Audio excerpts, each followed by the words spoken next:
Your 2024 Wimbledon championships are all wrapped up on the women's side of things, and it's Barbora Krejcikova who claimed this year's championship.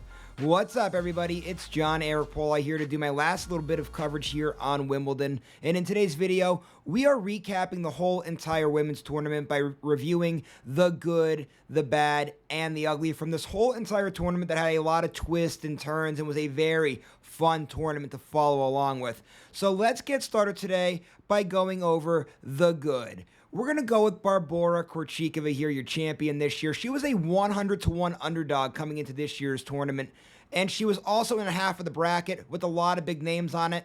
And with her being a former major champion, nobody even talked about her, which is incredible to think about given what she's accomplished in the sport. But she was having a rough 2024. She was sub 500 on the year in singles play, but she's able to dig down deep here in this tournament. So many big names in that half of the bracket. She's able to come out of that half of the bracket and also gets the job done by beating Elena Rybakina in the semifinals, who was the favorite to win this year's tournament, and then, of course, beating Jasmine Paolini to hold up her second ever Grand Slam championship and now forever and a part of Wimbledon history.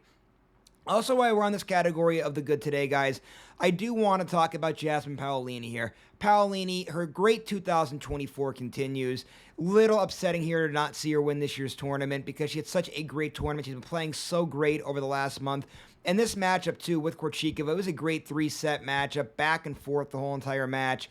Both ladies had their moments where they looked dominant. Then that third set, really a dogfight to the finish there. Very upsetting that Paolini didn't win this year's championship, but she's having such a great 2024. Should not hang her head at all. Also, real quick before we move on to the bad, one honorable mention here today. Emma Navarro. Navarro having a very good 2024 as well. One of the breakout players of the year here this year. And she had a very good Wimbledon tournament as well, getting that win over Coco Gauff. Losing, obviously, in the quarterfinals there to Jasmine Paolini, but still, great tournament from Navarro. A great eye-opening experience here for Navarro. She's going to be something definitely special to watch here in the future. Now, let's move on to the bad here today. I'm going with Elena Rybakina here. Rybakina, definitely the favorite to win this year's Wimbledon, especially when Sabalenka pulled out. Rybakina, a former champion, winning this tournament in 2022. One of, if not the best server on tour. When she lost in the semifinals, she was leading this tournament in aces. All of a sudden, that semifinal, her forehand just falls apart. And it was a very disappointing showing there in that semifinal to watch Rybakina crumble there at the end. This was a major opportunity for her to win her second Grand Slam, her second Wimbledon, and she lets it just slide away here. This was very upsetting to see from Rybakina. Obviously making the semifinals, had a good tournament overall, but still, I thought when she got to there, with the way that tournament was playing out, it was Rybakina's to lose, and she absolutely lost it on her own.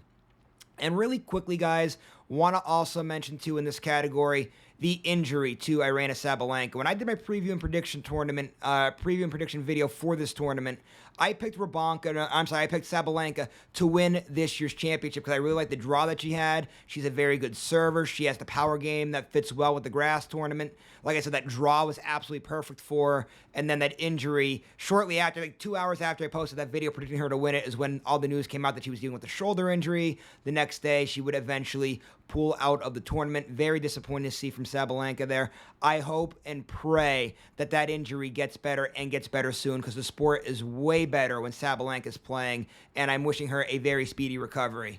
Now, guys, finally we end today with the ugly, and I'm going with Marketa Vondrousova here. Vondrousova, last year's champion, one of the favorites coming into this year's tournament, loses in the very first round. I mean, that is just so disappointing to see from her. And she was playing pretty well coming into this year's Wimbledon. Now, I know a lot of that was on the clay courts, completely different surface, but she was playing very well on clay in the lead up to the grass season. We saw her win Wimbledon last year. I thought for sure the momentum that she had on that clay was going to carry over to the grass court. She was going to have another good tournament. Not the case. Losing in the first round. She becomes the first player since Steffi Graf back in '94 to be the defending champ and lose in the very first round. Not a good category to be in if you're Marketa Vondrousova.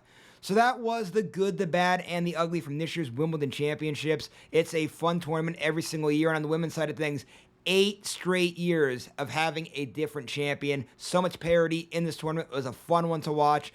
And I just want to thank everybody for their continued coverage, or for continuing to watch my coverage here of this year's Wimbledon. I appreciate the views. As always, don't forget to like and subscribe before you head out today.